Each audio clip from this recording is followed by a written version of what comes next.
పరమాత్మకు సృష్టి చేయాలి అనేటువంటి సంకల్పం కలిగిన వెంటనే బ్రహ్మగారు పుట్టారు. బ్రహ్మగారు పుట్టారు అని మనం మన మాటల్లో అనుకుంటున్నాము. బ్రహ్మగారు ఆవిర్భవించారు లేదా బ్రహ్మగారు ఉద్భవించారు అని అనుకోవాలి. అలా ఉద్భవించినటువంటి బ్రహ్మగారి పరిస్థితి గందరగోళంగా ఉంది. ఎందుకంటే ఆయన ఒక తామర పువ్వు మీద ఉన్నాడు.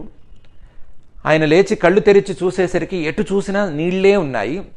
ఏ వ్యక్తి లేడు, ఏ వస్తువు లేదు, కేవలం నీళ్లు మాత్రమే కనిపిస్తున్నాయి. తాను కూర్చున్న తామర పువ్వు మాత్రమే ఉంది. మనసు లోపల తాను సృష్టి కోసం పుట్టాను అని, తాను సృష్టి చేయవలసిన అవసరం ఉంది అని తోస్తూ ఉంది. కానీ ఆ సృష్టి ఎలా చేయాలో తెలియటం లేదు. అడుగుదామంటే మనిషి లేడు, అడుగుదామంటే అసలు చుట్టుపక్కల ఏ వస్తువు లేదు.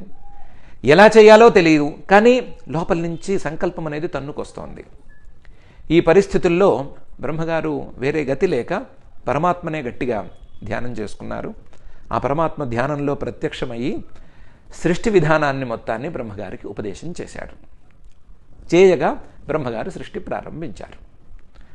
అంటే సృష్టికి ముందున్నవాడు పరమాత్మే, సృష్టికి అసలు సంకల్పకర్త పరమాత్మే, సృష్టి ఎలా చేయాలి అనేటువంటి బోధన చేయవలసిన వాడు కూడా పరమాత్మే అని తేలింది.